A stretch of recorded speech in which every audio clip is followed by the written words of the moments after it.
पश्चिमी उत्तर प्रदेश में कैराना भारतीय जनता पार्टी की जीत की प्रयोगशाला भी रही है। 2014 और 2017 में कैराना और पश्चिमी उत्तर प्रदेश से जीत की बयार बही और यही कारण है कि भारतीय जनता पार्टी ने चुनाव प्रचार में कैराना पर पूरा फोकस किया है। अमित शाह केंद्रीय गृह मंत्री ने भी चुनाव प्रचार की शुरुआत कैराना से की और प्रचार के केंद्र में थे पलायन के बाद लौटे कैराना के हिंदू व्यापारी परिवार।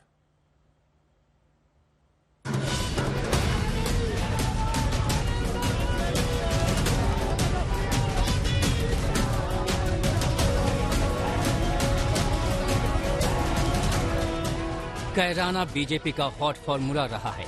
यही कारण है कि बीजेपी ने पश्चिम यूपी में फिर परचम लहराने के लिए इसी दांव पर भरोसा किया। अमित शाह ने चुनावी प्रचार का आगाज भी यहीं से किया। डोर टू डोर कैंपेन में अमित शाह ने उन्हीं दरवाजे को खटखटाया जो पलायन के बाद फिर से लौटे। यही कैराना है जहां पहले से लोग पलायन कर रहे। आज मैं जब राउंड लेने निकला, उन्होंने कहा मोदी जी की कृपा हो गई, भाजपा की सरकार बनी, योगी जी ने कानून और व्यवस्था को सुधारा है, हमें पलायन करने वाले पलायन कर गए। ये जो आत्मविश्वास उत्तर प्रदेश की जनता में मैं देख रहा हूं, मुझे लगता है कि आने वाले दिनों में उत्तर प्रदेश भारत का सबसे विकसित राज्य बनने जा रहा है। कैराना एक चुनावी सिंबल है जिसकी याद आते ही 2014 के वो पोस्टर याद आने लगते हैं। इन पोस्टरों का अब नामो निशान नहीं है। दीवारों पर लिखे अल्फाज भी मिट गए, लेकिन सियासी फिजा में ये अब भी तैर रहे हैं। बार बार उन्हें उकेरा जा रहा है, डर दिखाया जा रहा है। हमने जाति, मत, मजहब, क्षेत्र, भाषा के आधार पर शासन की योजनाओं में कोई भेदभाव नहीं किया, लेकिन हां तुष्टीकरण भी नहीं होने दिया। पर्व और त्योहार शांतिपूर्ण तरीके से मनाने दिए गए, लेकिन सुरक्षा के साथ किसी को खिलवाड़ नहीं करने दिया गया। उनका जातिवादी सोच परिवार तक सीमित था।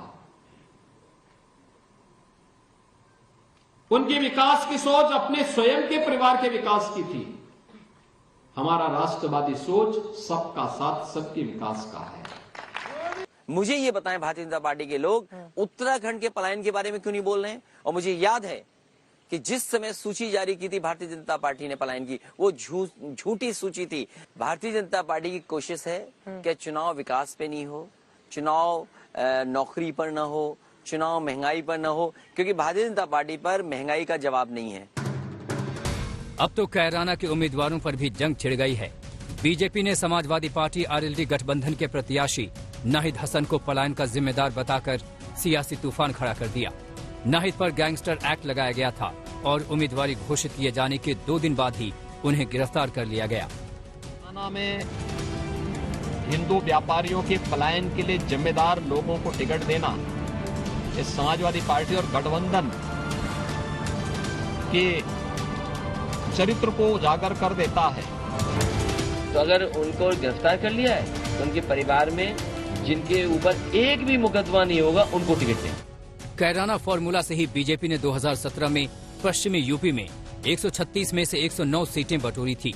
इस बार इसे दोहराने की चुनौती है तो पलायन के साथ बात दंगा, हज हाउस और मानसरोवर भवन तक पहुंच गई। आस्था को सम्मान किस कदर आज अयोध्या में राम जन्मभूमि पर भगवान राम का भव्य मंदिर बन रहा है। काशी में काशी विश्वनाथ धाम का निर्माण कार्य पूरा हो गया है। आपके गाजियाबाद में कैलाश मानसरोवर भवन का निर्माण हो गया है। पहले यहां हज हाउस बनता था, नियमों की अनदेखी करते हुए।